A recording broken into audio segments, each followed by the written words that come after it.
Well, looks like we can start. Welcome back, folks. Looks like a small class, but we'll still get through it one way or another. And congratulations on, didn't mean to do that, getting into midterms week. We're at the halfway mark. As far as midterms will go in this course, I think I mentioned before, pretty much all I'm doing is I'm going to get caught up on grading through assignment number 6. And your grade that you have in the Canvas grades here is essentially going to be converted into a letter grade, becoming your midterm. Well, that's a pretty short set of announcements. Welcome back. We just started chapter 17 and we're getting into some of the further on examples, starting in example 2. But any questions at all, folks, to start us out today?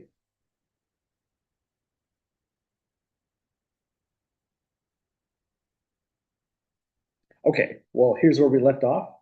We introduced a new distribution, the t-distribution, and we got into our new set of procedures. We're redoing essentially everything we did in chapter 14, but in a more honest way. For example, we're being honest that we do not know the population mean mu, and at the same exact time, we do not know the population standard deviation sigma. We still have the same assumption that our data has to come from a random sample, the simple random sample being the gold star method, the best one for reliability in getting a representative sample. And another thing we're doing to be just more honest and more applicable with our procedure is we're not directly assuming that the population is normally distributed. Instead, we're going to use the central limit theorem directly. It works into the normal distribution. It affects the t-distribution at the same time. And here's our rough guidance. We'll look back on this when we carefully go through a problem checking conditions.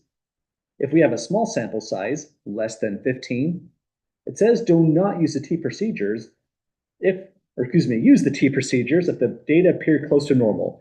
In other words, we're looking for data that's mostly symmetric, no outliers. If there is skew, or if there are outliers with this small of a sample size, the central limit theorem just won't help us out at all, and we cannot use a procedure. But what we mean by robustness is we can still get around skew if the sample size is large enough. If we're, say, at least 15, but not quite hitting the benchmark of 40, we can use the t-procedures, except in the presence of outliers is still problematic, or we change from skewed to strong skewness. So if we say have a sample size 30 and there's a bit of a right skew to it, that's okay. The central limit theorem is going to be effective and our t-procedures will be accurate as well. And if we have a large sample, then we can get across strong skewness. We can look into, say, a sample size of 200 from a population that is violently skewed to the right or the left and still be successful. Well, we still always have trouble with outliers, but again, if we have some outliers in our data set, but the sample size is in the hundreds, we can use this procedure. And the nice thing about the procedure also is that it's practically a direct carryover of what we did in chapter 14. We gather a simple random sample, and the first thing we'll calculate is the statistic x bar. Next thing we have to compute is the critical number t star. We'll see how to do that in example 2. Beyond that, we'll calculate a standard error of the sample mean x bar, and that's just going to be s divided by the square root of n, so this portion right here. Our old interval was essentially x bar plus or minus, we had z star, and in place of standard error, we had sigma divided by square root of n. But now we're being honest, sigma is unknown, so we're using the standard error in its place. Well, that's the procedure. Any questions at all, folks, before we calculate a couple t stars just to see how it goes?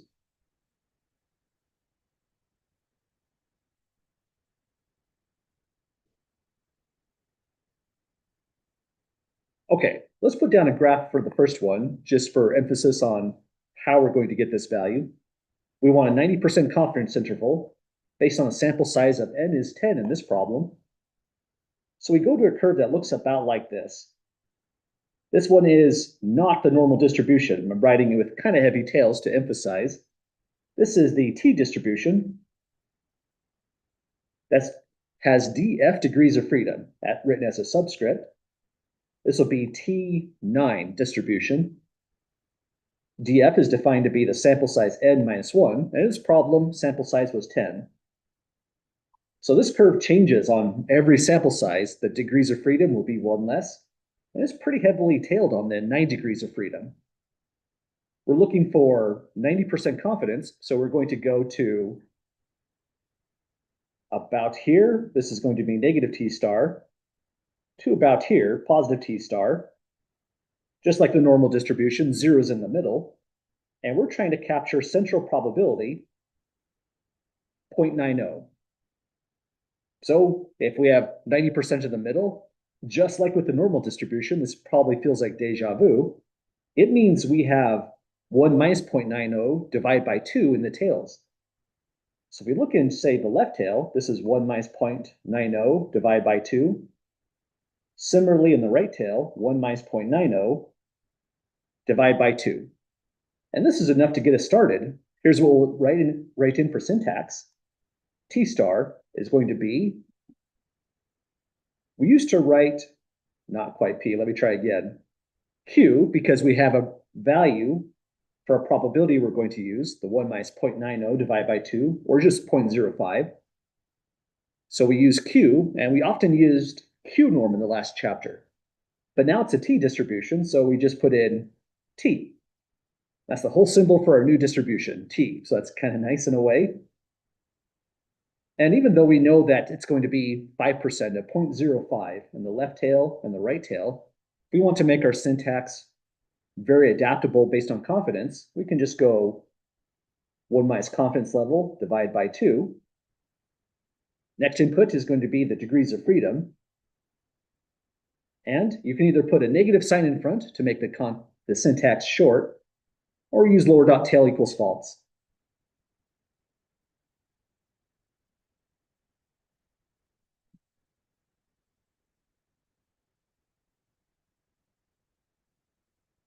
And there it is, our entire syntax. So let's run it, see what we get at 90% confidence. It's pretty fast to just put in that one line once again, using the values we have so far.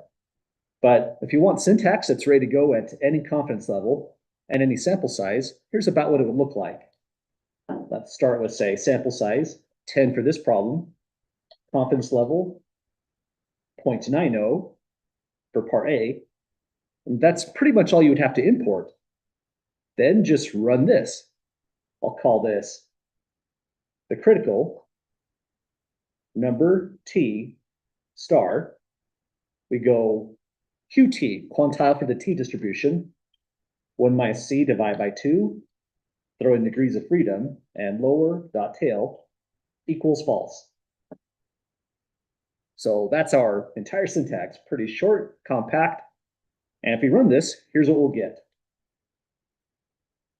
Hit Control A, Control Enter, and I have an error. Let me see what I did wrong on this one. Non-numeric argument to mathematical function.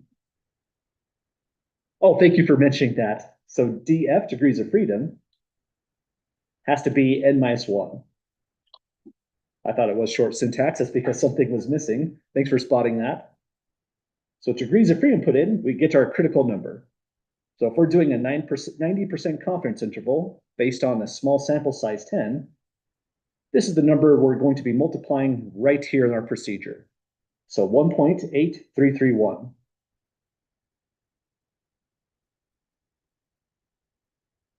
Well, we did it, folks. That's our very first critical number.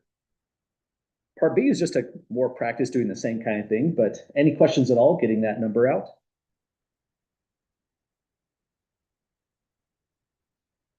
Okay, part B is kind of a fun one to compare the normal distribution against, because if we use the normal Z methods and we put a Z star there in our confidence interval, it would mean we knew what sigma was. Very, very rare for that to happen.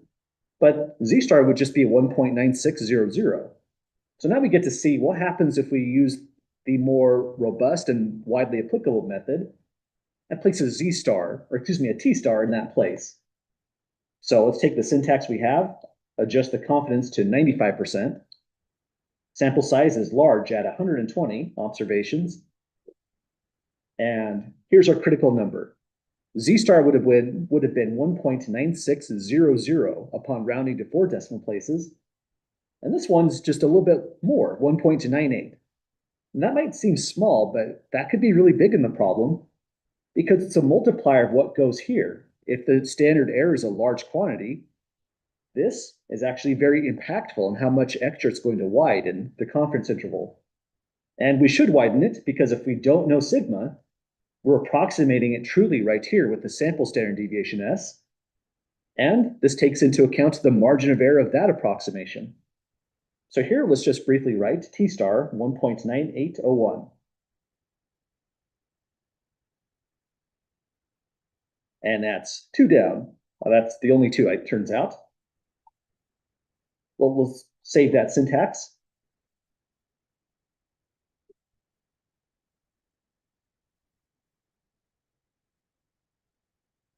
Now that we have the critical numbers down, that's essentially really the only thing that's kind of new about this whole method, aside from the fact that you're putting an S here instead of sigma.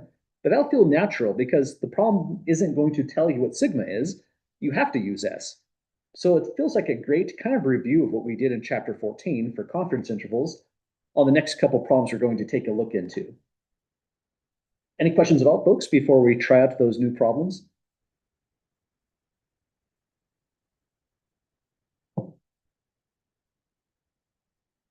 Okay, here's how they go. I put here just the restatement of the method so we can refer to it kind of easily. So here's the entire method, and we're going to apply it to example 3. We're told the scientific name for the European rabbit, which is the species from which most domestic rabbit breeds are derived, is that. I don't have no clue how to pronounce that, so I'll just look at it on paper. So we're looking into the European rabbit, and we're told next that a veterinary physiologist is studying resting heart rate for this particular species of rabbit.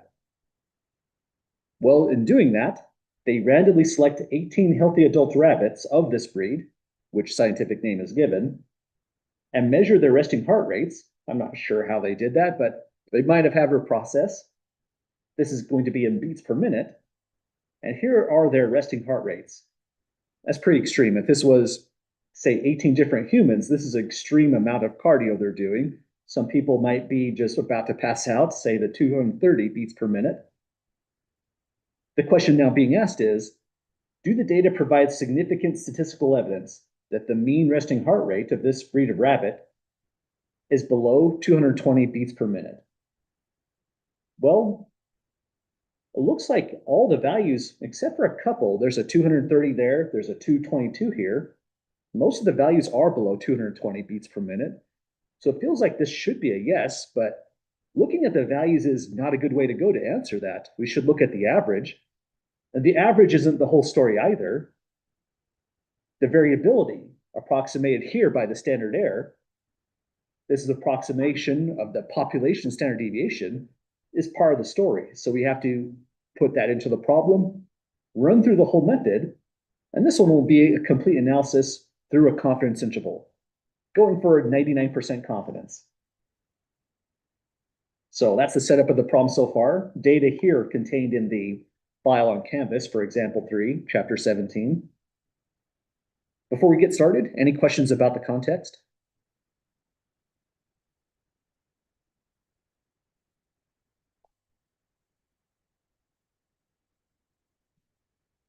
Okay, really didn't give us a lot of values to put down on the margin. I know the sample size is 18. They told us that right here. But I don't know the sample mean, X bar. We don't know the sample standard deviation, S. So I'll be making RStudio do a lot of the work for us on getting those values. First, it's asking us to state the practical question. And like we said before, you can either put it in your own words or directly cite something you see in the problem. I'll just essentially cite what the problem is asking right here in my own words and say, does the sample data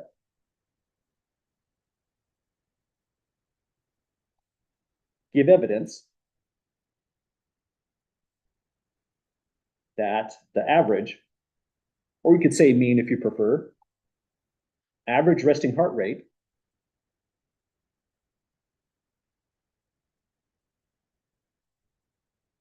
is below 220 beats per minute for, and I'll read write what how this problem indicated. It said this breed, so I'll just say this breed of rabbit. Instead of writing that out, we'll let the context from the original problem carry, this is what we mean specifically. So I'll just say for this breed of rabbit. So that's the overall question we want to analyze and answer through the confidence interval. To do that, we have to say exactly what the unknown parameter mu is in the problem. So when it says unknown parameter, we're not talking about sigma, because the confidence interval is estimating mu itself. X bar is an estimate of that population parameter. So we need to put this in words so we can write our conclusion as cleanly as possible. We could say briefly, mu equals, you could say population mean, population average, true average, however you'd like to say it. Because I said average once, I'll go for true average. This is going to be the true average resting heart rate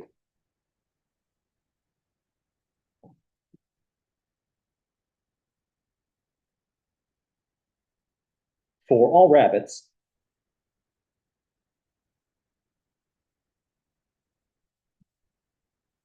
of this breed. Where again, we're talking about, I'm not going to attempt to pronounce that specific breed of rabbit up top. So now we know what we're doing. We know what we're going to estimate to answer the practical question in the state phase of the process. The big thing we have to do is check, is our data, because the sample size isn't gigantic, it's not 180 rabbits, so is our data well enough behaved so that we can actually use the t-distribution? The t-distribution is robust, but only to a point. And we're in this bullet point. If we see something that looks like an outlier, or if we detect strong skewness, we've got a problem. We can't use this procedure whatsoever. We would have to pivot to a non-parametric procedure. Non-parametric procedures we try to use as a last resort. They're more applicable, but the confidence intervals are wider. We're not even estimating the same statistic, X bar. We're probably estimating a median instead. And if we're doing a hypothesis test, the power of that test drops quite a lot. So we hope that our data is well enough behaved. And that's where we're going to essentially just return to what we did at the start of the class in chapters 1 and 2. We need to visualize this distribution of sample data by plugging it into a histogram and seeing how badly skewed it is. So let's start off by just importing that data set. It's been a while, so just a quick review. If you're working along, click the import data set spreadsheet button here, click from text base, then find the file. It's on the Canvas web page you can download from. Mine's on a thumb drive. And that's the name of the file, example 3, chapter 17. Looks like everything's here's about right. And if you have a small window like mine, you have to scroll down to see the import button. Then we've got our data frame contained right here. Now, I forgot to do one thing. Just for the sake of cleaning up the environment, let me remove these values. Re-import the data set really fast here.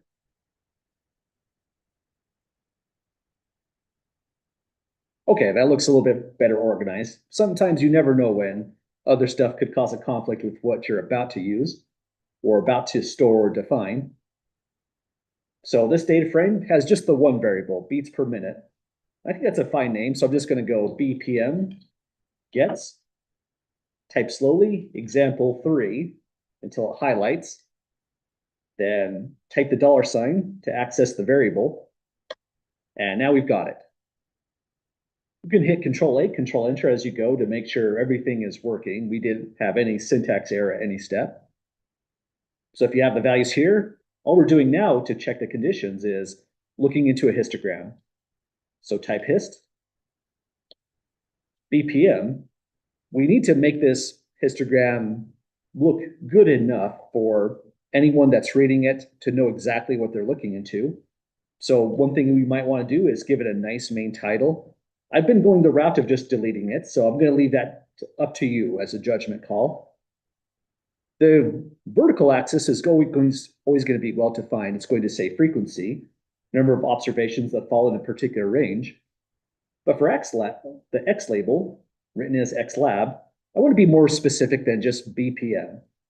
Let's call this, using quotes because we're passing now a string, resting heart rate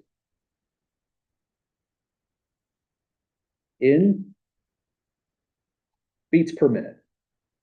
Keeping it short and sweet. We know it's about rabbits. We even know the scientific name about it, but we don't want our graphics to have like a humongous main title. Just kind of keep it terse and it should do the job. So now with all that in play, here's our histogram. Hit Control A, Control Enter. It looks kind of weird. It's a little squashed, so you can kind of resize things. Let me click the export button, copy to clipboard, and let's resize it so it looks more like that is about what a typical histogram would print out as. You know, it doesn't look too bad. It's definitely weird. There's a peak right above 200. There's a peak right below 220. But what I don't see here is a strong degree of skewness whatsoever. There certainly doesn't look like there's any outliers in this data set. Let's put that graphic there to support our condition checking. I take another look at those robustness conditions. So even if the sample size was small, say 10 rabbits instead of the 18 we have, I would say these data still qualify. They aren't perfect. They're looks like they're bimodal with two peaks here and here, but we don't see any strong skewness. We don't see any outliers. All we have to do is now convey that in words. But recall there's other things we have to talk about. Our data has to be a representative sample somehow. We need a simple random sample or just some indication of randomness. So let's look at the top, see what they said. They told us they randomly selected 18 healthy adult rabbits. We have no clue what the sampling design is on that, but there's some comfort in knowing it was a randomized design and pulling the sample. So for condition 1, we'll just say here, these are random data. It's not known if it's a simple random sample or what randomization they used, but they assured us they got these rabbits randomly. For condition 3, and that looks kind of weird, I'm going to just jump right to the robustness condition because there's no need for you to say every single time you check conditions that you don't know the value of mu. That's a given. That's why you're estimating it. And you don't know the value of sigma. That's pretty much a given now as well in chapter 17. It would be very, very unusual that you know sigma. And if you do, you wouldn't use the t-distribution in the first place. You'd go back to chapter 14 rather. So it's okay to just skip condition 2, jump into the discussion of robustness. So we have to say what the sample size is, support it with graphics at the same time, and your write-up could look something about like this. Since the sample size is n equals 18, and the sample data are mostly symmetric,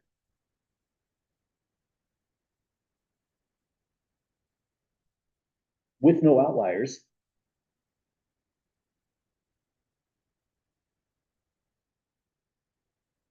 the T method conditions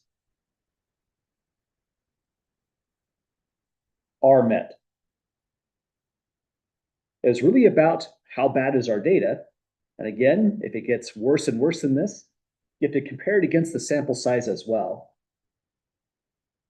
So it's kind of a nice break in the middle before we get into the computation side of doing this problem. It's really just a chapter 1 and 2 problem of visualizing the data, saying what you can see based on symmetry and skew, and also discuss the sample size as well, because even if these data were strongly skewed, if we're in, say, this situation, sample size is greater than 40, that might be okay for the problem. So when these are graded, you must include a histogram. Some graphical display will work. Histogram is what we've been using in our course. You have to give an overall conclusion. In your view, are the methods met or are they not met? And also mention the sample size. Because seeing strong skew is not the whole story. Central limit theorem improves the larger the sample size gets, and so it has to be part of our discussion as well in getting through conditions.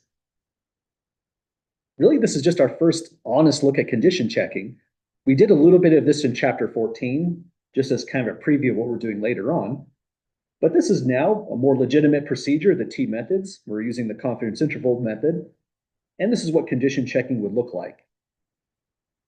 Any questions at all, folks, getting through this phase here, the checking conditions portion?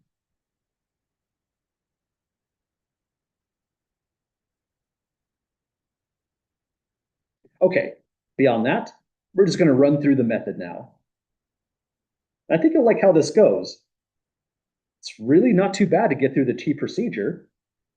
We have to compute the sample mean. We have to compute the sample standard deviation S. We need to come up with the degrees of freedom so that we can accurately calculate T star. But then we just put it all together exactly like we did in chapter 14, get a lower bound and an upper bound. But you know what's even better, because in chapter 14, RStudio doesn't have by default the Z procedures. RStudio doesn't want to have anything to do with that method because it's rare to use that in the first place. But this procedure, the T methods, are programmed into RStudio, so it's really fast to use. Here's what the syntax is going to look like. So I'll put here just to organize, this is condition checking. And this is the T methods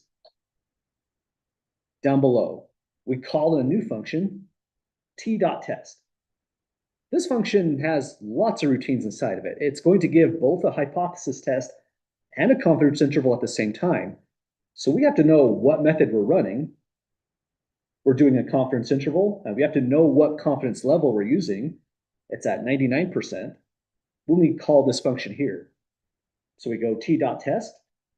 We put inside of it the data we stored, BPM for beats per minute. We have to include the confidence level. So if we did a 95% confidence, which is the default for this, we could lose some credit because that wasn't the goal of this study. We wanted 99% confidence.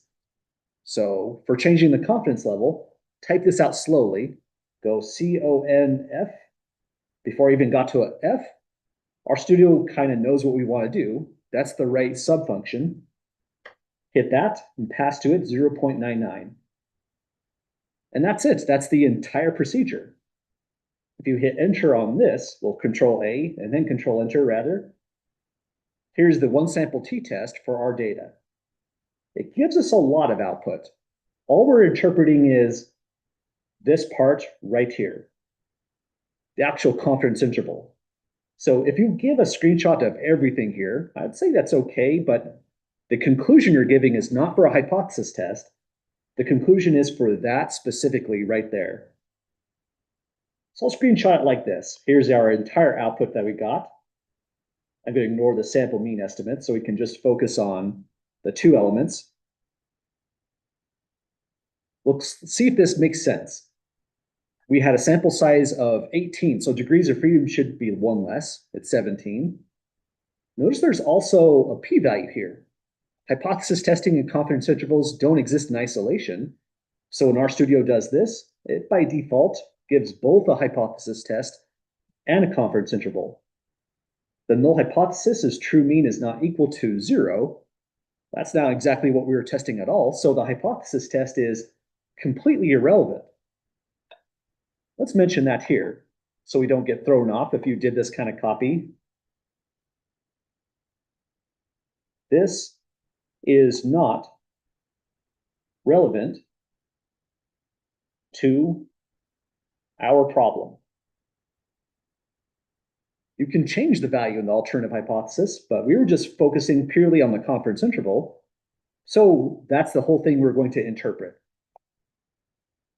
You could also add to the paper or type up as well, just as a reminder for what you're going to do next, that what this is saying altogether is that 200, I'll round to 1 decimal place, 200.8 beats per minute is less than a population mean mu, which is less than the upper bound now, 217.0 beats per minute. So that's the result of the entire confidence interval. Really, the condition checking is the slower phase. But any questions at all, folks, getting to that answer there?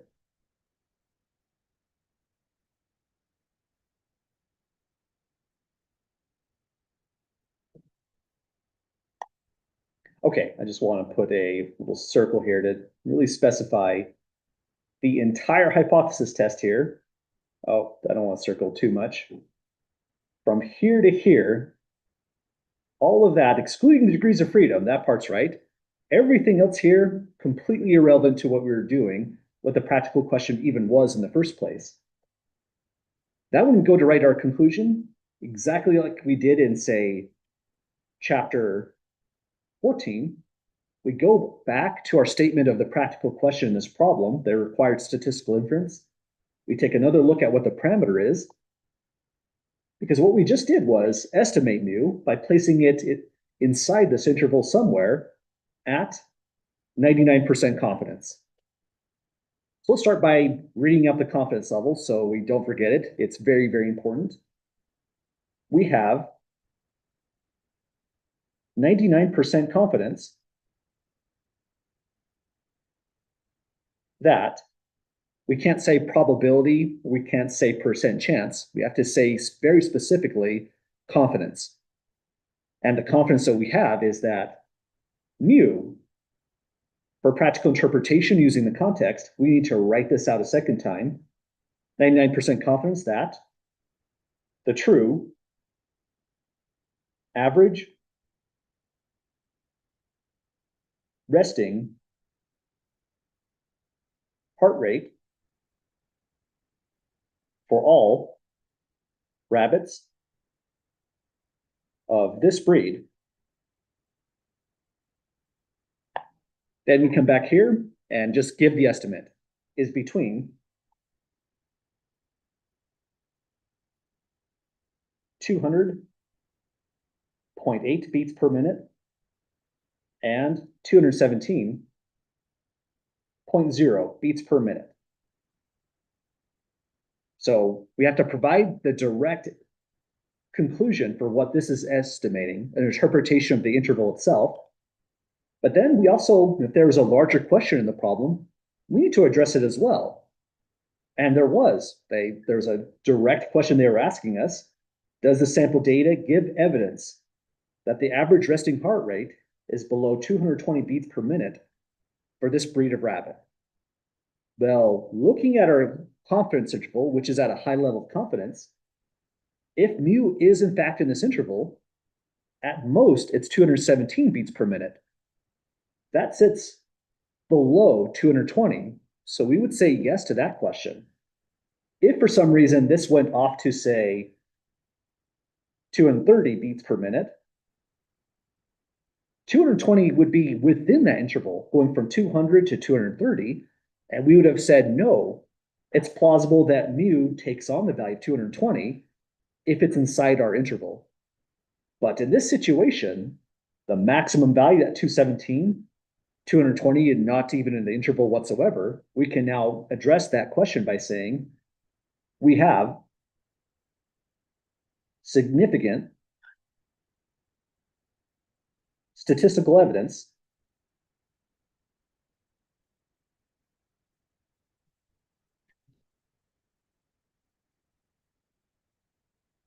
the resting heart rate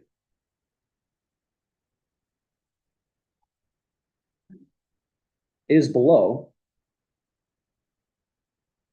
220 beats per minute.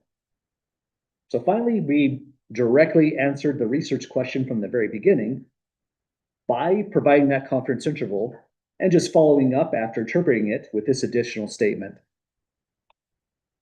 Well, we did it, folks. If you're going to get a European rabbit, then now you know its heart rate at rest. Probably when it's agitated, that's got to be a really high heart rate. That's kind of amazing, kind of like a hummingbird or something.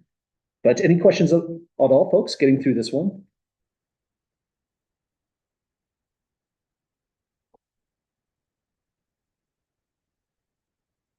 Okay, we're going to try out another confidence interval just to get extra practice on this entire process.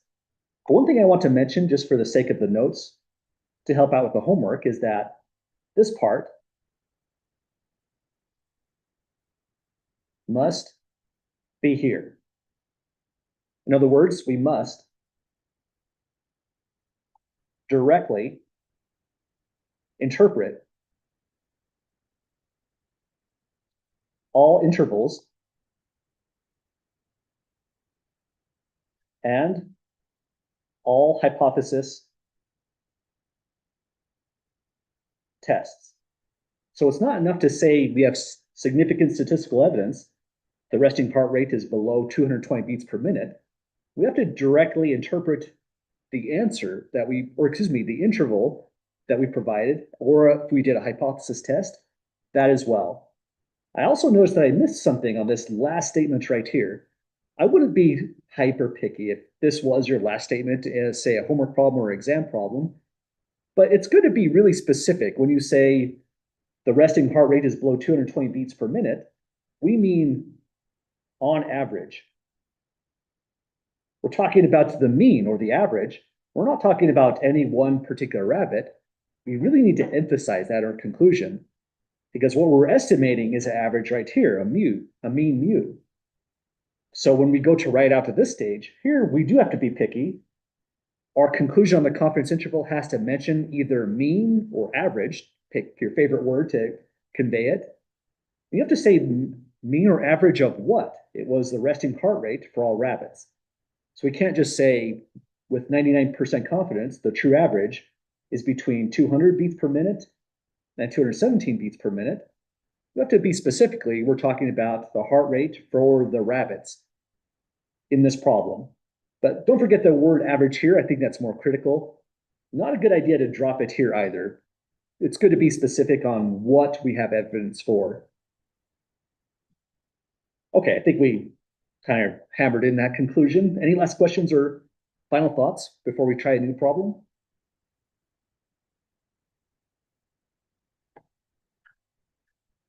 Okay, so we have an entire nice procedure right here.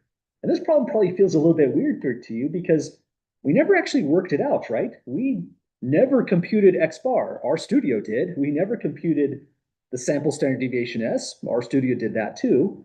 We just output the result between 200 and 217 approximately. And that's just fine to do. That's a great way to do this course. We have a really powerful calculator that just kind of wipes these calculations out very, very quickly and effectively. But there's a problem with doing that every single time you do a statistical problem.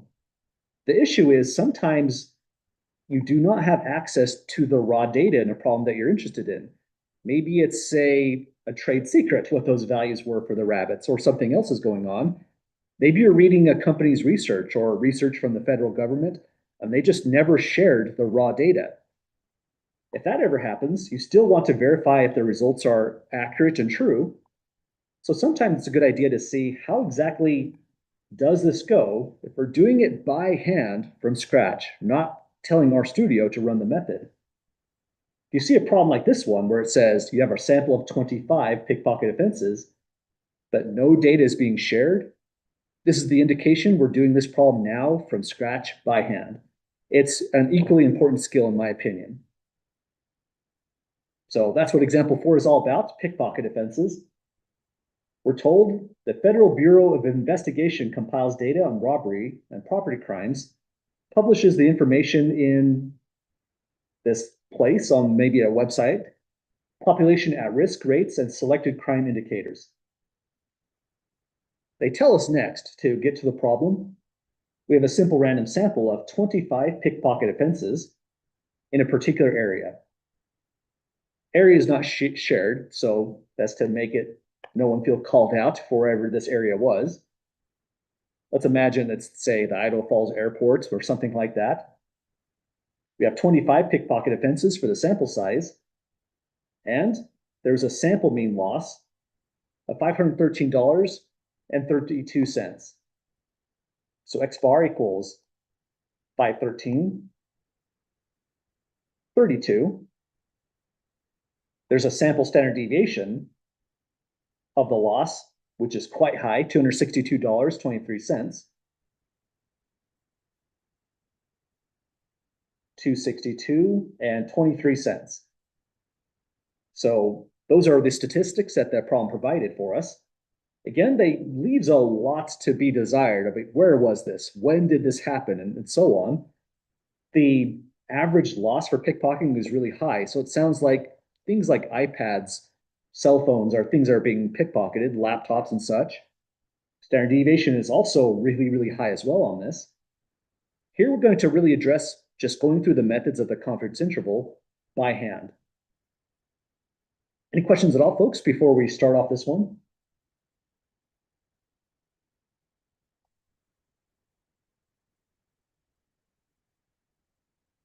Okay, well, like pretty much all the statistical problems, we start them off in very similar ways. This one isn't the complete analysis like we did on the last problem, more of like a guided tour of things to calculate and compute. This would be more similar to, say, an exam problem, for example. When it says describe the unknown parameter using the context, we're not doing anything too differently. And a big hint is if they tell us what the mean is, the parameter mu is what that X bar is estimating in the first place. So I'll call this one, instead of true mean or true average, I'll call this one a population average, just to convey there's lots of fine ways to say it. This one's going to be the population average amount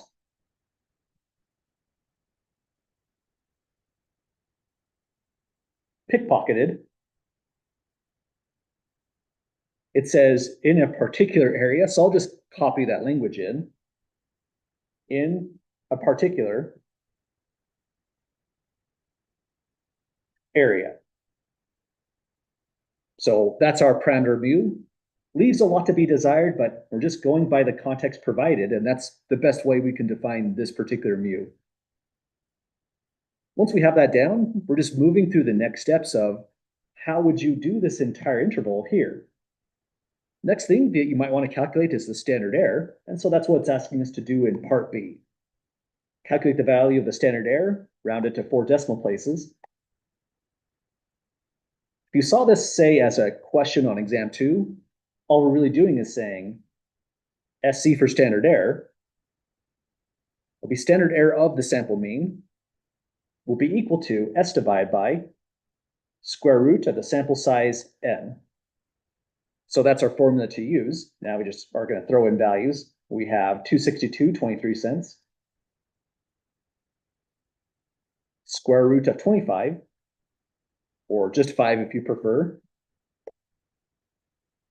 And I'll do this one without doing anything too fancy in RStudio, aside to get the critical number T star.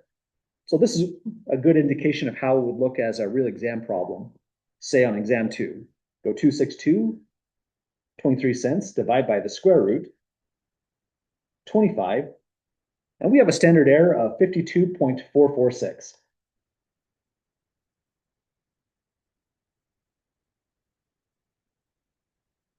The rounding is irrelevant. That's accurate to 3 decimal places.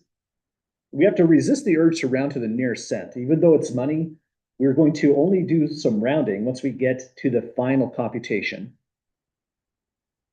Well, I mean, rounding to the nearest cent once we get to the final computation. So that's the entirety of part B, get the standard error. Next step, we want degrees of freedom, but any questions at the moment?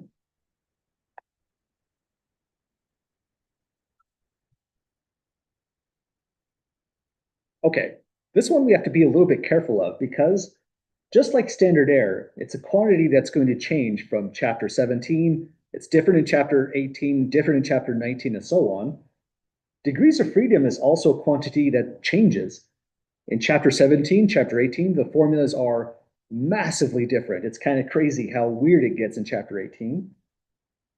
But all you would do if you're seeing this as an exam 2 question is just say degrees of freedom go n minus 1, so that's 25 minus 1, for a value of 24, and then the whole problem is done right at that stage. So one of those problems are really tricky because there wasn't really much to say. If you just said 24, you've got it. Now we're going to do the entire 95% confidence interval. But one thing we're still missing is the critical number t star. So we'll do that next, and then put all this information together to write out the interval. So t star is going to be computed this way. This will be, keep getting that letter wrong, Q for a quantile relative to the t distribution. I'll go 1 minus 0.95, divide by 2, throw in the degrees of freedom, 24, and set lower dot tail false. But I just want to emphasize, because we keep saying this is a pretty similar exam question, say on exam 2, I can't ask you to do this step. That's our RStudio problem. And so if this was a real exam question, all that's right here on an exam setting, T star is given. I'll just write directly into the question, construct the 95% confidence interval, assuming T star is whatever the number comes out as. So you'll only be on the hook for, say, standard error and putting together this information here, writing out this process. But let's get our T star to match the problem. Hopping in that syntax, we have 1 minus 0.95 divided by 2. Sure, we could do that in our head, but that's just a nice structure that carries over to any confidence level. 24 for degrees of freedom. And you know, even if you did put in lower dot tail as false, you have to seriously question yourself, is that wrong? Definitely not, because the confidence interval uses both positive and negative T star. It just feels weird to give a negative critical number T star, so we often put in either a negative sign in front of QT or lower dot tail false. But if you answered a question where you're just giving a critical number and you gave me a negative one, no harm done. We use both of them, so I don't think of that as being a big deal. We'll round this one to 4 decimal places, so it's 2.0639.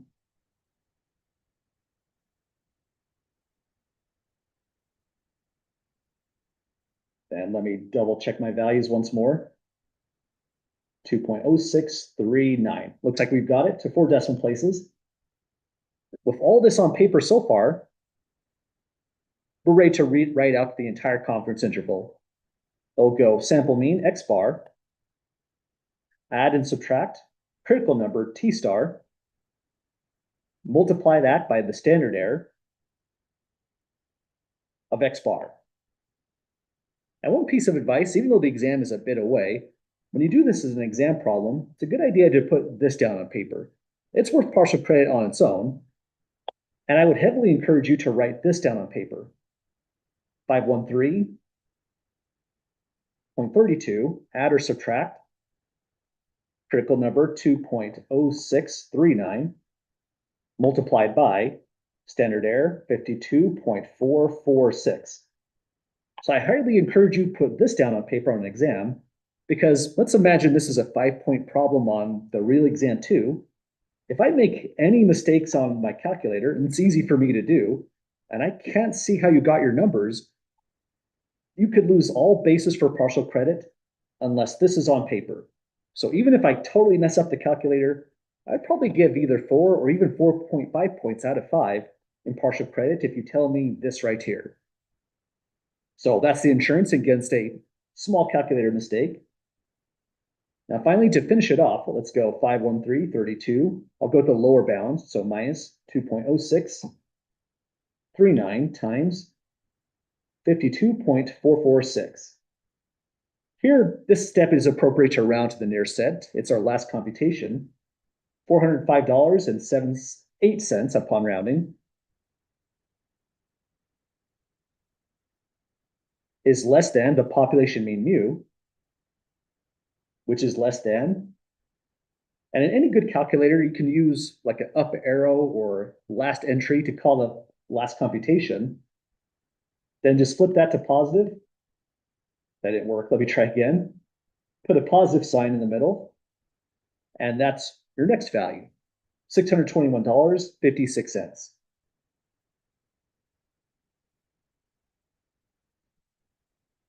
Well, we did, folks. That's the entire confidence interval from this interesting FBI website problem. Any questions or comments or thoughts getting to that stage?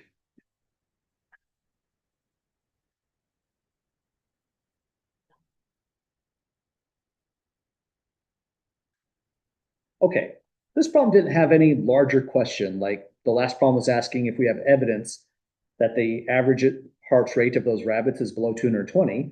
It's a pure estimation problem. So when we give the practical interpretation, really we're just reading out what the parameter is, recalling the level of confidence, and saying what the range of estimate is for that parameter.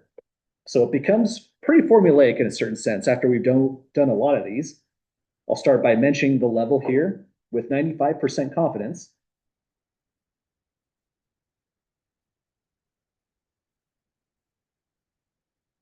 I said population average. You might have said, say, the population. Mean in place of average, if you prefer.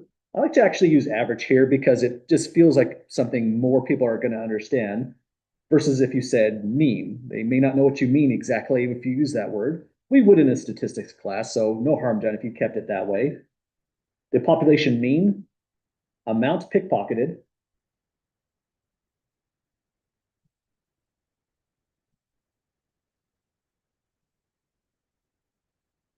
in this particular area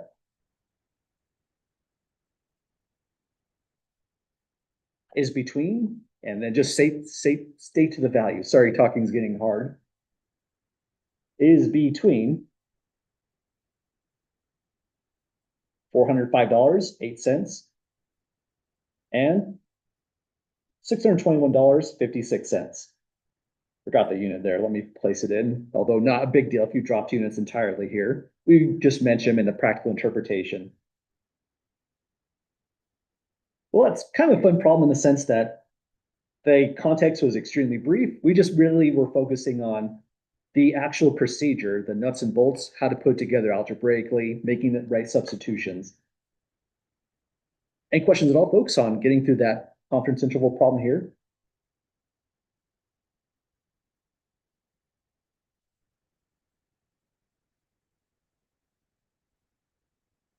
Okay, well, we got through the confidence interval side of chapter 17. Next, we're going to take a look into how does hypothesis testing go in chapter 17. Really, it's just a redo of how we did in chapter 14, except we involve the standard error. We use S divided by root n instead of sigma divided by root n. So we make that one adjustment in the formula. Another adjustment, the second adjustment, is our p-values no longer come from the normal distribution. They come from the t-distribution. So we need to practice how to get those p-values, much like we had to practice how to get the new critical numbers. Aside from those two different changes, everything is exactly the same. How we write out the problems, indicate the parameters, and get to the conclusions. So it's a kind of just another refresher on chapter 14. So let's take a look at how that goes. Here's the entire one sample t-test. Let me hide that part B for the moment. We'll start by saying, draw a simple random sample of size n from a population having unknown mean, mu. We'll test the hypothesis that mu is equal to some value mu naught. We're going to assume that's true in the course of testing that null hypothesis against one of the three different alternatives down below. So when we assume the null hypothesis is true, we have the value of mu naught right in that position. We'll know the value of x bar, we'll compute it directly from the data. And instead of dividing by sigma over root n, we just have the standard error in the denominator. So that's the first major change. Second major change is we're not using the normal distribution. So this is the change in the syntax. We calculate a t test statistic, use the t distribution. So we have t instead of z here. And we use df for degrees of freedom as the next input. Aside from that, if you take a look into chapter 14, it's essentially the same exact syntax for every one of these different tests. For the two-tailed test, the right tail and the left tail test, all we're doing differently is using t-distributions. And this test is stated really briefly, but the important thing to also keep in mind is when we talked about the conditions, this is for all the t procedures or t methods. So the discussion on meeting conditions 1 and 3 apply to this test as well. It has to pass the robustness conditions, the thing that will check the hardest, in order for us to be sure that we can actually appropriately use these methods. Well, example 5 has 0 context. All we're going to be doing in the next 3 examples is practicing how to get a p-value for the two-tail test, the right tail, and the left tail test, before we go on to the bigger problem that has the full context. Well, any questions at all, folks, about the procedure before we practice getting the p-values?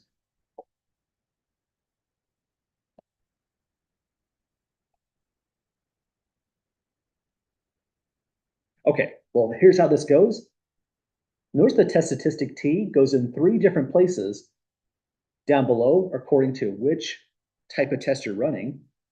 In this problem, example 5 part A, the alternative is with a not equals. So this one would be a 2-tailed test. In a 2-tailed test, we have to double our p-value, so watch out for that 2 right there in the 2-tailed test. We already have the test statistic t, and we also are going to need to know the sample size at the same time. This is based off 30 observations. And let me also pull up just one additional thing just to assist us, because it's been a while for confidence intervals. This is at its heart a review problem in a big sense. So I want to bring up one additional thing from this chapter. When we go to write our conclusions for any hypothesis test, keep in mind, this is still always the 2 different conclusions we can ever give are these 2 right here. So let's throw this into the notes as just a review on this concept. Okay, with all that in play, I think we're ready to try this out.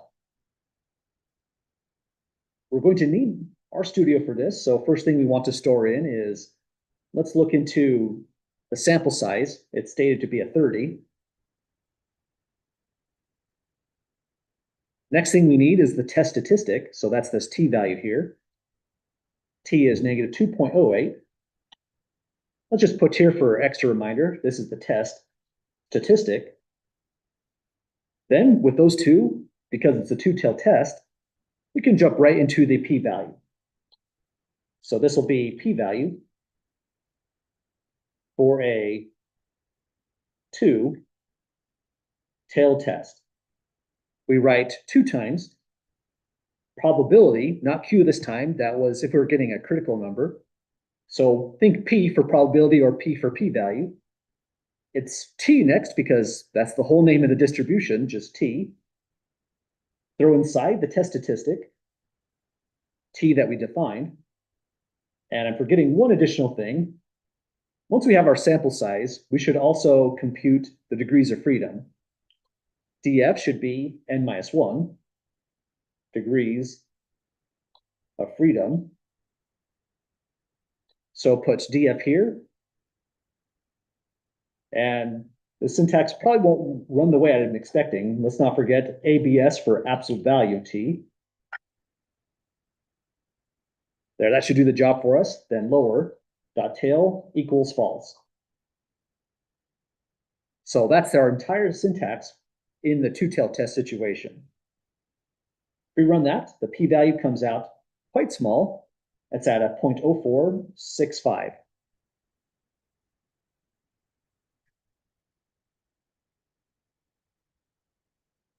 But that's not the whole story to the test, because if we're going to determine if we will reject H0 or fail to reject H0, the next part about this is it's relative to a certain benchmark of evidence.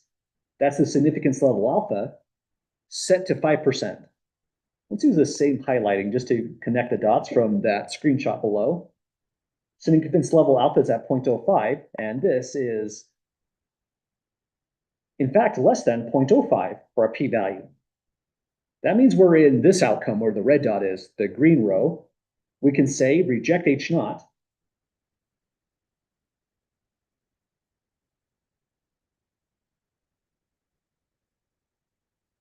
We have significant statistical evidence for HA. And we did it, folks. That's the getting the p-value portion of hypothesis testing in this new landscape where we're now using the t-distribution. Any questions at all, folks, getting that value or that conclusion?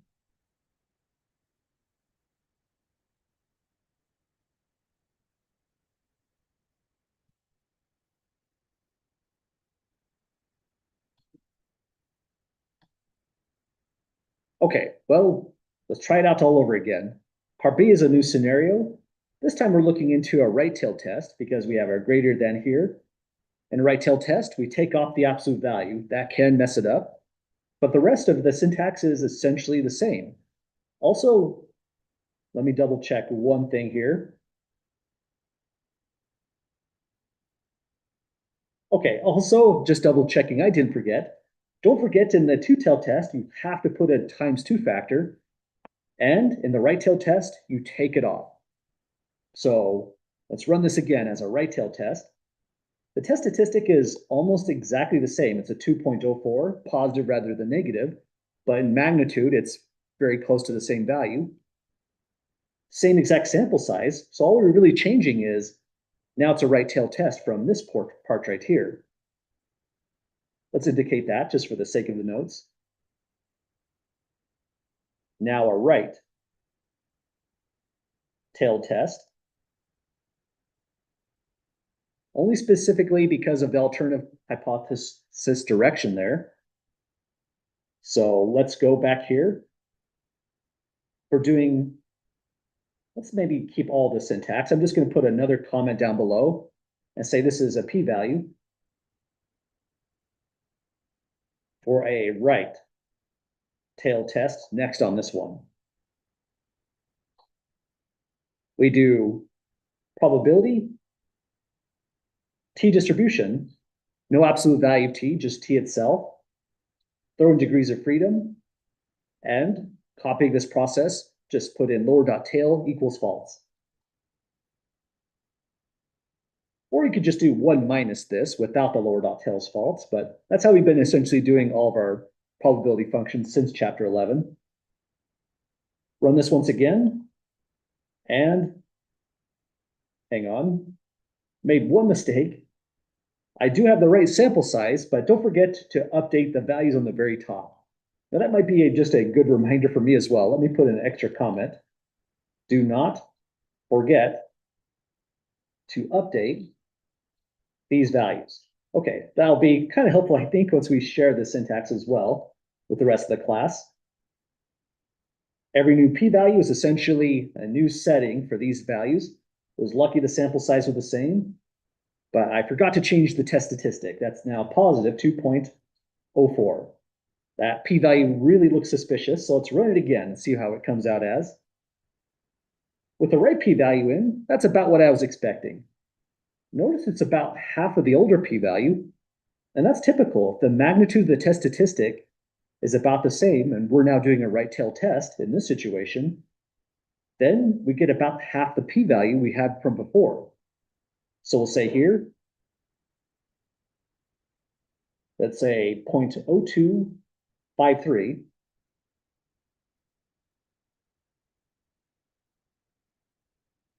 This time it's definitely less than alpha once again. So we'll go less than 0.05 and conclude once again, we will reject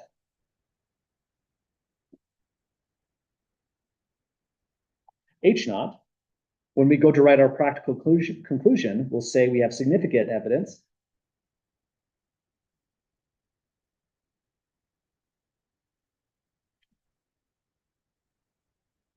statistical evidence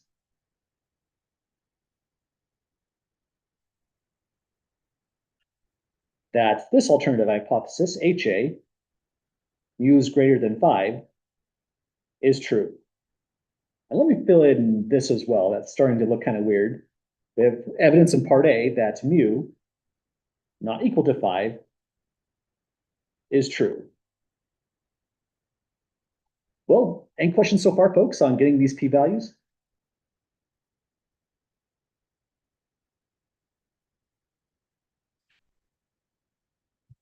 Okay, both of the p-values came out kind of nice in a sense. We want to reject the null hypothesis because usually our goal is to show an alternative is true. If we get a large p-value, even if it's exactly by some weird mathematical miracle, 0.05, we have to say we failed to find significant evidence that the alternative is true. And that's just the reminder that there is only two conclusions whatsoever in hypothesis testing. If we ever make the statement that we found evidence the null hypothesis is true, we could potentially lose a lot of credit on that problem. So always watch out for that big thing we were mentioning, or come back to this table, compare your p-value against your significance level alpha, write out these conclusions in terms of what you said the alternative was and the parameter mu was, and you'll always be in great shape for getting through the conclusions. So here's what's going on this time. We're updating the sample size to 100 on this one. So let me make sure I do the correct updates to start it out. Now the test statistic is t is negative 1.53. That's quite low as a test statistic. Our degrees of freedom is set up. Now we need to read out the p-value for this time it's a left tail test. Let's actually say that in the notes so that it feels a little bit more parallel. It'd be weird to not say it in this one spot. So because of that directionality, this is now a left tailed test. And in the left tailed test, the syntax gets even simpler. We started with absolute value. For the right tail test, we pull it off. And for the left tail test, we just go probability for the t distribution for that t test statistic above, and the degrees of freedom, sample size -1, where it's at 100. And that's the whole syntax. We want the area to the left, so we don't have to make any extra argument on lower dot tail. Run this, and the p-value is now large relative to the significance level alpha, which is at 0.05. So p-value is now equal to a 0.0646. Let me double check the numbers there. Okay, it looks about right. Once we got here, we're in outcome 2 in the possible decisions table down below. This one is, you could write greater than or equal to alpha. That would be true, but it looks weird on paper. I think it's cleaner to say this is strictly larger than a 0.05, which is alpha. Then this implies that our decision is we will fail to reject H naught. Doesn't mean we found evidence the null hypothesis is true. Our sample data is consistent with the statement in the null hypothesis. That's a dangerous statement to make because we don't want to accidentally convey to people we meant the null is true. We could never prove that whatsoever with hypothesis testing. Our conclusion will go like this. We fail or failed to find significant statistical evidence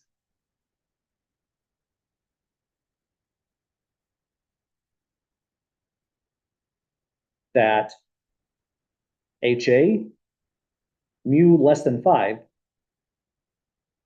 is true. We lack that evidence when alpha was set to a 0.05. And they would have done that before they even collected evidence. They can't even change it to, say, 0.10. They have to stick with this particular significance level alpha. Well, just like figuring out how to do the critical numbers t-stars, now we know how to get p-values. It is tricky because you have to match up what syntax are you really running versus on what test is the problem asking for in the first place, whether it's left tail, right tail, or a two-tail test. So I'll share the entire syntax here if you'd like to use it to get your p-values, but you might be mindful you have to select the right one from the list. So it's going to spit out 3. If you want to just control which one you want, say you want just the left tail test, put a comment here, here, and now only that part is going to run and give you a value in the end. Well, here's the whole syntax. It's kind of nice. You only change 2 values at the top of it.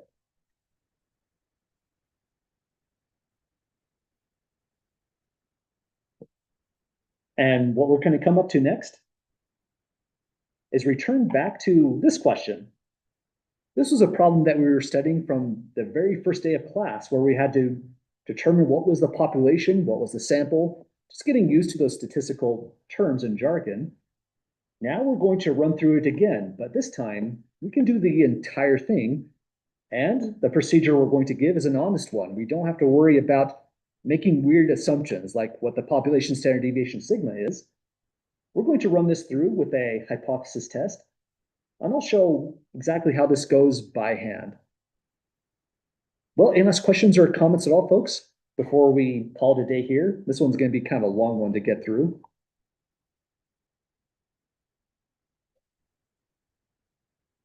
Okay, so if you're using RStudio, say you have the raw summary data, like for some problems you have in assignment 8, if you want to look at what the syntax looks like for anything, you can open up this file right here.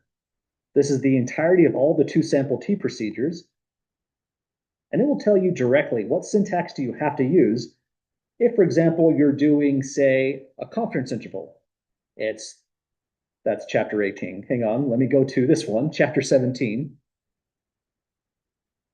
So when you're running through RStudio, this file, the right one, for the upcoming assignment. Hang on, I don't think I put that in the right spot, which is in a different spot. Here it is. Let me try again. Third try, good things happen in 3s. So finally, if you're doing the next assignment and using RStudio to do, say, a confidence interval, finally, this syntax will tell you how to do the confidence interval, what the syntax should look like, and what part of the output is actually relevant. If you're doing, say, a test, the syntax is almost the same. And this is the 3 different versions of the test, 2-sided, the left-tailed, and the right-tailed. And the highlighted is the outputs that you'd be focusing on when you're running through your test. But as always, if you're doing a problem with raw data for a hypothesis test and the syntax isn't working, feel free to send me a quick email, message through Canvas, and I'll tell you exactly what the syntax looks like. I'm always happy to give full support on any kind of RStudio type of issue. But this is meant to be just a one-stop shop to show you what your syntax must be to match up with your hypothesis test. Or if you're doing a confidence interval, we use this syntax here. Well, that's all I have for folks. When we come back next class, we're going to finish off the hypothesis test in chapter 17, and then see how to do comparisons against 2 means in the next chapter. Well, have a great afternoon, folks. We'll be back to it on Wednesday.